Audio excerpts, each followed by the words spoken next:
இடையில நான் போட்ட பல வீடியோவுக்கு காப்பிரைட் கிளைம் வந்ததால் பல வீடியோவை அவங்களாவே பிடிச்சி டெலிட் பண்ணி விட்டாங்க. அதனால தான் மீதி எபிசோடெலாம் வரத்துக்கு லேட் ஆகுது. இனிமேல்ட்டு அந்த ப்ராப்ளம் இருக்காதுன்னு நினைக்கிறேன். வாங்க வீடியோக்குள்ளே போகலாம். போன எபிசோடு முடிவில் நம்ம பார்வதி தேவி நாராயணர்கிட்ட அந்த முதல் அழைப்புதலை கொடுத்து அனுப்புனாங்க இல்லையா?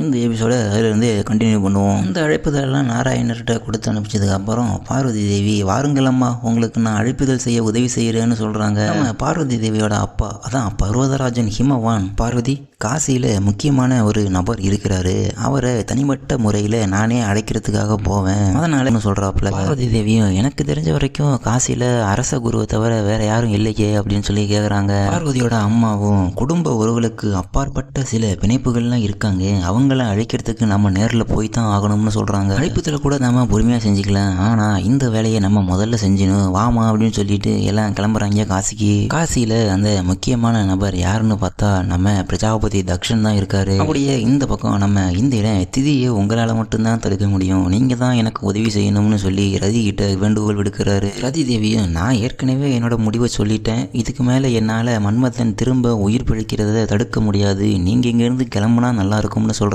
அதையெல்லாம் பொருட்படுத்தாம நம்ம இந்திர இப்படி சொன்னா எப்படி ரதி, அந்த திதி பஞ்சபூத அதிபதிகள் எல்லாத்தையும் கடத்தி நரகத்தில் வச்சிருக்கா, உன்னோட நிலைமை எனக்கு புரியுது, நீ மட்டும் இப்போ உதவி செய்யலைன்னா உலகத்தின் சமநிலையே மாறுபடும், உலகில் பலரின் வாழ்க்கை அழியும், அதுக்கு உன்னோட உணர்வுகள் தான் முழுக்க முழுக்க காரணமா இருக்கும். ரதி தேவி, உன்னை கெஞ்சி கேட்கிறேன், எப்படியாவது உதவி செய்யுங்க, அதை தடுத்து நிறுத்துங்கன்னு சொல்றாரு இந்திரன். ரதி தேவியும் சரி நீங்க சொல்றதை நான் செய்கிறேன், இப்பவே போய் நான் திதியை நிறுத்துறேன், ஆனா நான் கேட்குற ஒரு கேள்விக்கு மட்டும் நீங்க உண்மையா பதில் சொல்லணும்னு சொல்றாங்க ரதி தேவி. நம்ம இந்திரனும் என்ன கேள்வி ரதி, என்ன கேள்வின்னு சொல்லி கேட்க நம்ம ரதி தேவியும் இதுவே மன்மதனுக்கு பதிலாக சிவனோட அந்த நெருப்பு உன்னோட மனைவியை எரிச்சிருந்தா நீ என்ன பண்ணுவ, உன்னோட மனைவியை திரும்ப உயிர் பிழைக்க என்னென்ன வழி இருக்கோ அது எல்லாத்தையும் செய்வீங்களா செய்ய மாட்டீங்களான்னு சொல்லி கேட்குறாங்க ரதி தேவி. நம்ம இந்திரனும் அமைதியாக இருக்காப்புல, ஏன் இந்த அமைதியாக இருக்கீங்க, ஏன் மௌனமாக இருக்கீங்கன்னு சொல்லி கேட்குறாங்க ரதி. நான் ஏன் இப்போ திதியை தடுத்து நிறுத்தாமல் இருக்கேன்னு இப்போ உங்களுக்கு புரியுதா, உங்களுக்கு வந்தால் ரத்தம் எனக்கு வந்தால் தக்காளி சட்னின்ற மாதிரி நம்ம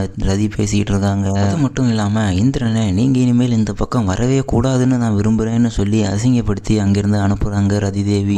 இந்த பக்கம் காசியில் நம்ம தக்ஷன் சில சீடர்கள் அதாவது சின்ன பசங்களெல்லாம் உட்கார வச்சு அவங்களுக்கு தேவையான நல்ல விஷயங்கள்லாம் சொல்லிக்கிட்டு இருக்கும் பொழுது அவங்களோட மகளான சதியை பற்றியும் சொல்கிறாப்புல தக்ஷன். சதியை பற்றி கேட்ட அந்த பசங்க எல்லாம் இப்பொழுது உங்களோட மகள் சதி எங்கே தக்ஷான்னு சொல்லி கேட்குறாங்க. நான் செஞ்ச தவறால் என்னோட மக ரொம்ப தூரத்துக்கு போயிட்டா, ஆனால் தேவி மனசு வச்சாங்களா என்னோட மகளை என்னால் பார்க்க முடியும்னு சொல்கிறாரு தக்ஷன். உடனே அங்கே தக்ஷனோட மனைவி வந்து அதற்கான நேரம் வந்து விட்டது, இந்தாங்க இந்த செய்தியை பாருங்க அப்படின்னு சொல்லி ஒரு செய்தியை கொடுக்குறாங்க. அந்த செய்தி என்னன்னா பார்வதி தேவியும் அவங்களோட பெற்றோர்களும் காசிக்கு வரப்போகுதா செய்தி வந்திருக்கு. அப்படியே அந்த பக்கம் பார்த்தா நம்ம பார்வதி தேவியும் அவங்களோட பெற்றோர்களும் காசிக்கு வந்துட்டாங்க, தக்ஷனை பார்க்க வந்துகிட்டு இருக்காங்க. இந்த செய்தியை கேட்டதும் தக்ஷன் அந்த காசி நதிக்கரையில நின்று எம்பெருமானே என்னோட ஒரே ஒரு வேண்டுகோளை மட்டும் நிறைவேற்றுங்கள், சதி மறைவுக்கு பிறகு இந்த நாளுக்காக தான் இத்தனை நாட்களாக நான் காத்திருந்தேன், இந்த ஒரு நாள் மட்டும் உன்னுடைய உண்மையான ரூபத்துக்கு மாற்றுங்கன்னு சொல்லி தக்ஷன் சிவபெருமான் கிட்ட வேண்டிக்கிட்டு இருக்காரு. அப்படியே அந்த பக்கம் நம்ம சிவபெருமானும் நந்தி தேவரும் கைலாயத்துக்கு நடந்து போயிட்டு இருந்தாங்க இல்லையா, அப்படியே சிவபெருமான் நின்றுறாரு. நம்ம நந்தியும் என்ன ஆச்சு ஆண்டவரே ஏன் நின்றுட்டீங்கன்னு சொல்லி கேட்க நம்ம சிவனும் பக்தனோட வேண்டுகோளை நிறைவேற்றும் நேரம் வந்து விட்டதுன்னு சொல்றாரு. சொன்னது மட்டும் இல்லாம தக்ஷனுக்கு அவரோட உண்மையான தலையை அதாவது உண்மையான ரூபத்தை கொடுத்துடுறாரு.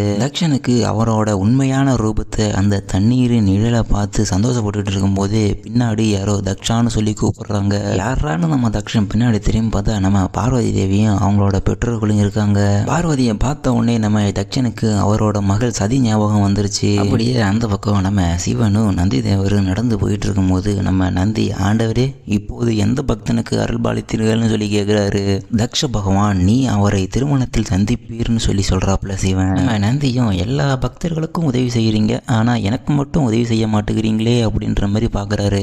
சிவனு உன்னோட பிரச்சனை என்ன நந்தி, நீ இப்போ பார்வதியை பார்க்கணும் அவ்வளவுதானே அப்படின்னு சொல்லி கேட்குறாப்புல சிவன். அது இல்லை ஆண்டவரே, நீங்கள் தான் என் கழுத்தில் மணியை போட்டு விட்டீர்கள், என்னால் எதையும் செய்ய முடியவில்லை, ஆனால் இந்த மணியை என் கழுத்தில் போட்ட பிறகு நான் புத்திசாலியாகிவிட்டேன் ஆண்டவரேன்னு சொல்றாப்புல நந்தி. நம்ம நந்தி தேவரும் நான் வேறு ஒரு யோசனையில் உள்ளேன் ஆண்டவரேன்னு சொல்றாப்புல. நம்ம சிவனும் என்னன்னு சொல்லி சொல்லி கேட்குறாப்புல.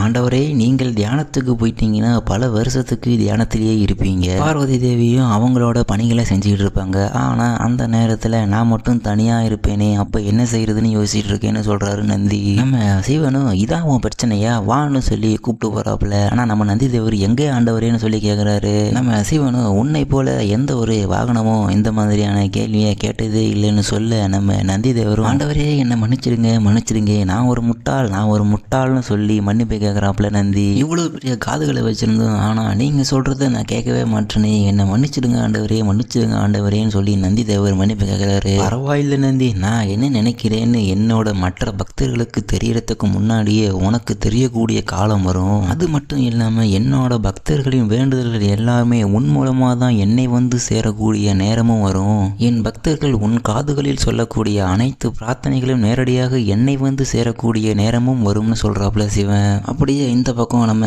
காசியை காட்டுறாங்க. காசியில நம்ம தக்ஷனு எல்லாரையும் வணங்குறாப்புல. நம்ம பார்வதி தேவியும் தக்ஷனோட காலில் விழுந்து ஆசீர்வாதம் வாங்க போறாங்க. ஆனா நம்ம தக்ஷன் அந்த தகுதி எனக்கு இல்லைன்னு சொல்லி நகர்ந்து போறாரு. நம்ம பார்வதி தேவியும் எனக்கும் மகாதேவனுக்கும் திருமணம் நடக்குதுன்னா அதற்கு முக்கிய காரணமே நீங்க தான் அன்று காசியில எங்க அப்பாவுக்கு அறிவுரை வழங்கினீர்கள். எனது பெற்றோரும் மார்க்கண்டேய முனிவரும் நான் சிவனுடன் இருக்க எனக்கு உதவி புரிந்தார்கள். அதே போல நீங்களும் நான் சிவனை திருமணம் செய்து கொள்ள உதவி புரிந்திருக்கிறீர்கள்.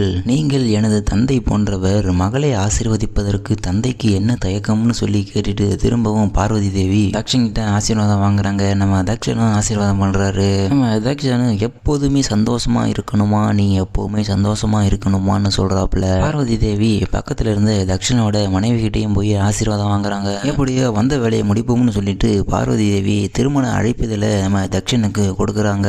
அந்த திருமண அழைப்புதலை பார்த்ததும் நம்ம தக்ஷன் ஒரு எமோஷனோட உங்களோட திருமணத்துல கலந்துக்கிறதுக்கு நாங்க தான் கொடுத்து வச்சிருக்கணும், கண்டிப்பா உங்க திருமணத்துல நாங்க கலந்துக்குவோம்னு சொல்றாப்புல தக்ஷன். பக்கத்திலே தக்ஷனோட மனைவி அழுதுகிட்டு இருக்காங்க. அதை பார்த்தது நம்ம பார்வதி தேவி நீங்க ஏன் அழுறீங்கன்னு சொல்லி கேட்குறாங்க. உங்களோட கண்ணீரை தொடச்சிட்டு நீங்களும் எனக்கு அம்மா மாதிரி தான் சொல்றாங்க பார்வதி தேவி. பார்வதியோட அம்மா வந்து இதுக்கான காரணத்தை நீ நேரம் வரும்போது தெரிஞ்சுக்குவ பார்வதின்னு சொல்றாங்க. அப்படியே நம்ம தக்ஷனும் ஹிமவான் அரசரை பார்த்து நீங்க முதல் முறையா காசிக்கு வந்திருக்கிறீங்க, வந்து என் வீட்டுல சாப்பிட்டு தான் போகணும்னு சொல்றாப்புல தக்ஷன். ஆனா ஹிமவான் அரசர் பார்வதி வேற ஒரு ஏற்பாடுகளை செஞ்சிருக்கான்னு சொல்றாரு. நான் உங்களுக்கு திருமண அழைப்புதல் கொடுக்க மட்டும் இங்க வரவில்லை, உங்களை கையோடு அழைத்து செல்வதற்காகவும் வந்திருக்கிறேன். இன்னையிலிருந்து திருமணம் முடிகிற வரைக்கும் நீங்க எங்க கூட தான் இருக்க போறீங்கன்னு சொல்றாங்க பார்வதி தேவி தக்ஷன் கிட்ட. தக்ஷனோட மனைவியும் ஒரு அதிர்ச்சியோட பாக்குறாங்க. அவங்க அதிர்ச்சி அடையிறத பார்த்த பார்வதி தேவி ஏன் இவ்வளவு அதிர்ச்சி அடைகிறீங்க, நான் தான் சொன்னேனே நீங்க வந்து என்னோட பெற்றோர்கள் மாதிரின்னு.